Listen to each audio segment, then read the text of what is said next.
ఆచి చికెన్ మసాలా. ఏపీని DSC politics heat ఎక్కిస్తున్నాయి. డిఎస్సి టార్గెట్ గా అధికార విపక్షాల మధ్య వార్ నడుస్తోంది. డిఎస్సిలో అక్రమాలు జరిగాయని ఆరోపిస్తూ వైసీపీ ఏకంగా పోరుబాట పట్టింది. నిన్నటి నుంచి ఏపీ వ్యాప్తంగా రిలే నిరాహార దీక్షలు చేపట్టింది. డిఎస్సి అక్రమాలపై సిబిఐ విచారణ జరిపించాలని వైసీపీ డిమాండ్ చేస్తోంది. మెగా డిఎస్సిలో అక్రమాల వ్యవహారం తేలేదాకా పోరాటం కొనసాగిస్తామని స్పష్టం చేస్తుండడం మరింత హీట్ పెంచుతోంది.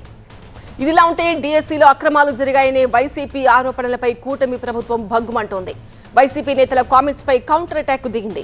వైసీపీ రిలే నిరాహార దీక్షలకు వ్యతిరేకంగా టీడీపీ నేతలు రోడ్డెక్కడంతో పలు చోట్ల ఉద్రిక్త పరిస్థితులు నెలకొంటున్నాయి. ప్రత్యేకించి విజయవాడలో నిన్న మల్లాది విష్ణు రిలే నిరాహార దీక్ష చేపట్టే సమయంలో టీడీపీ ఎమ్మెల్యే బోండా ఉమా అడ్డుకునేందుకు ప్రయత్నించడం రచ్చకు దారితీసింది.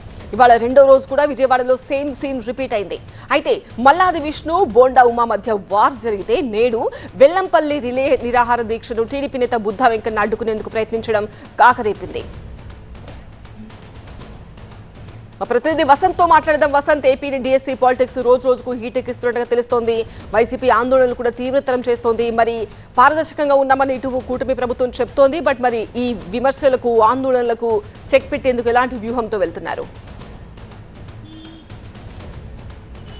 సో కూటమి ప్రభుత్వం నిర్వహించినటువంటి ఈ మెగా డిఎస్సికి సంబంధించినటువంటి వ్యవహారం పొలిటికల్ హీట్ పుట్టిస్తోంది. ఒకవైపు అధికార కూటమి పార్టీలు, మరోవైపు ప్రతిపక్ష ఇటు వైసీపీకి సంబంధించి కూడా తమ వాదనను వినిపిస్తున్నాయి. ప్రధానంగా వైసీపీ చాలా పెద్ద ఎత్తున మెగా డిఎస్సీలో అక్రమాలు చోటు చేసుకున్నాయని రిలే నిరాహార దీక్షలు పిలుపునింది. రెండో దశలో ఉద్యమ కార్యాచరణ రూపొందించింది. రిలే నిరాహార దీక్షలు రేపటి వరకు కొనసాగబోతున్నాయి. తర్వాత రాష్ట్ర వ్యాప్తంగా కూడా నియోజకవర్గాల ర్యాలీలు చేపట్టబోతున్నారు. పలు చోట్ల వైసీపీ చేపట్టినటువంటి ఈ నిరాహార దీక్షలకు సంబంధించినటువంటి అంశంలో ఇటు వైసీపీ టీడీపీ నేతల మధ్య పెద్ద ఎత్తున దాడి ప్రతిదాడులు కూడా జరిగినటువంటి పరిస్థితులు ఉన్నాయి. సో ఈ నేపథ్యంలో మెగా డిఎస్సికి సంబంధించినటువంటి వ్యవహారంలో వైసీపీ చేస్తున్నటువంటి ఆరోపణలు పూర్తిగా ప్రభుత్వం కొట్టిపారేస్తుంది. మెగా డిఎస్సిని అత్యంత ప్రతిష్టాత్మకంగా నిర్వహించాం, పారదర్శకంగా నిర్వహించామని చెబుతుంది. కొద్దిసేపటి క్రితమే ఆ శాఖలకు సంబంధించిన ఉన్నతాధికారులు కూడా స్పందించారు. మెగా డిఎస్సికి సంబంధించిన నోటిఫికేషన్ ఇచ్చిన నాటి నుంచి వాటిని పూర్తి చేసి అభ్యర్థులకు ఎంపిక వరకు కూడా పూర్తిగా పారదర్శకంగా నిర్వహించాం. సిబిటి అంటే కంప్యూటర్ బేస్డ్ టెస్ట్ నిర్వహించడం కావచ్చు, హార్జెంటల్ వర్టికల్లో వారికి రిజర్వేషన్లు అమలు చేయడంలో కావచ్చు, అలాగే ఏవైతే ఈ మొత్తం వ్యవహారంలో డిఎస్సికి సంబంధించినటువంటి అంశంలో 1:1 రేషియోలో ఉద్యోగాల భర్తీకి సంబంధించి అభ్యర్థుల వైపు నుంచి కొన్ని ప్రశ్నలు ఏమనెత్తుతున్నారో వాటి విషయంలో కావచ్చు పూర్తిగా నిబంధనలు అమలు చేశాము. ముఖ్యంగా ఏవైతే మాల్ ప్రాక్టీస్ జరిగింది, పేపర్ లీక్ జరిగిందన్న ఆరోపణలు, విమర్శలు వస్తూ ఉన్నాయో వాటి కూడా పూర్తిగా అధికారులు సమాధానం ఇచ్చారు. అయితే శాఖాపరంగా ఏవైతే అభ్యర్థులు ఉన్నటువంటి గందరగోళం, ఒకవైపు రాష్ట్ర వ్యాప్తంగా ఇది ఒక రాజకీయ అంశంగా మారినటువంటి నేపథ్యంలో వివరణ ఇవ్వాలి కాబట్టి ఉన్నటువంటి అనుమానాలు నివృత్తి చేయాల్సినటువంటి అవసరం తమపై ఉంది కాబట్టి ఈ మొత్తం వ్యవహారానికి సంబంధించి వాస్తవాల్ని చెప్తున్నామంటూ కూడా అధికారులు కొద్దిసేపటి క్రితం మీడియాతో చెప్పారు. ప్రధానంగా కొత్త డిఎస్సికి సంబంధించి నోటిఫికేషన్ కూడా ఇవ్వబోతున్నాం. అత్యంత పకడ్బందీగా ప్రతిష్టాత్మకంగా డిఎస్సి నిర్వహించాం. స్పోర్ట్స్ కోటాకి సంబంధించి ఏవైతే అభ్యంతరాలు లేవైతే కొన్ని పిటిషన్స్ హైకోర్టులో దాఖలయ్యాయి. అలాగే డిఎస్సి నోటిఫికేషన్ సంబంధించిన వ్యవహారంలో కూడా కొన్ని పిటిషన్లు దాఖలయ్యాయి. వాటన్నింటినీ అధిగమించే మెగా డిఎస్సిని నిర్వహించాం. మెగా డిఎస్సి నిర్వహణకు సంబంధించి ఎవరైతే అభ్యర్థులు క్వాలిఫై అయ్యారో వారి ప్రతిభను ఎవరూ ప్రశ్నించడం లేదు. కేవలం కొంతమంది అభ్యర్థులు లేవనెత్తినటువంటి అంశాలను ఆధారంగా చేసుకుని రాజకీయ కోణంలో ప్రభుత్వంపై ఎలా దాడి చేస్తారంటూ కూడా ఇటు మంత్రులు ప్రశ్నిస్తున్నారు. ముఖ్యంగా మెగా డిఎస్సికి సంబంధించినటువంటి అంశంలో ఆధారాలతో వస్తే చర్చించడానికి సిద్ధంగా ఉన్నామని ప్రభుత్వం చెబుతుంది. కానీ ఇది రాజకీయ కోణంలో రాజకీయ అంశంగా మార్చి ప్రభుత్వంపై దాడి చేయడం ఏంటి అన్నది ప్రధానంగా ప్రభుత్వం ప్రశ్నిస్తాం. కానీ వైసీపీ మాత్రం ఈ స్పోర్ట్స్ కోటాలో జరిగినటువంటి అవకతవకలకు సంబంధించి కావచ్చు, 1:1 రేషియోలో ఉద్యోగాల భర్తీకి సంబంధించి జరిగినటువంటి అవకతవకలు కావచ్చు, అలాగే మెరిట్ లిస్ట్ ప్రకటించకపోవడం కావచ్చు, ఇలా అనేక అంశాలకు సంబంధించినటువంటి అంశంలో ఉన్నటువంటి అనుమానాలను నివృత్తి చేయమని వైసీపీ అడుగుతూ ఉంది.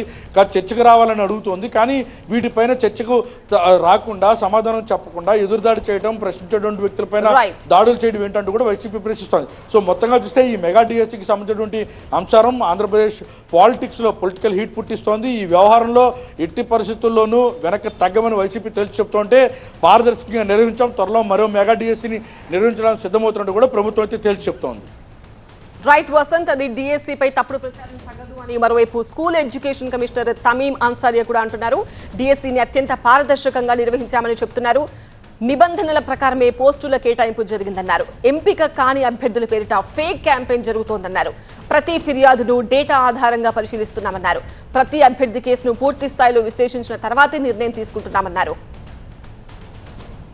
డిఎస్సి 2025 అభ్యర్థి పార్వతి చేసిన ఆరోపణలో వాస్తవం లేదన్నారు కమిషనర్ తమీం అన్సారియా. పార్వతి కేసులో ఈడబ్ల్యూఎస్, పీడబ్ల్యూడీ హారిజంటల్ రిజర్వేషన్ ప్రకారమే పోస్టు కేటాయించామన్నారు. అశోక్ కుమార్ మణివెల్తికి 40% వికలాంగత్వం ఉండడంతో నిబంధనల ప్రకారమే అవకాశం ఇచ్చామన్నారు. కడపకు చెందిన భాస్కర్ రెడ్డి కేసులో సుభాషిణికి హారిజంటల్ రిజర్వేషన్ నిబంధనల ప్రకారమే పోస్టు కేటాయించామన్నారు.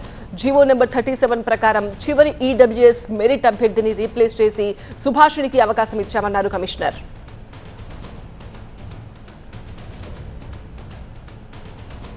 గడిచిన కొన్ని నెలలుగా ఈ మెగా డిఎస్సి గురించి, ట్రాన్స్పరెన్సీ గురించి, ఇంటెగ్రిటీ, ఆ ఎగ్జామ్ యొక్క ఇంటెగ్రిటీ గురించి కొన్ని అన్వెరిఫైడ్, అన్సబ్స్టాన్షియేటెడ్ ఇన్ఫర్మేషన్ కొన్ని మీడియాలో, ప్రింట్ మీడియాలో, ఎలక్ట్రానిక్ మీడియాలో, ముఖ్యంగా సోషల్ మీడియాలో రావడం జరిగింది.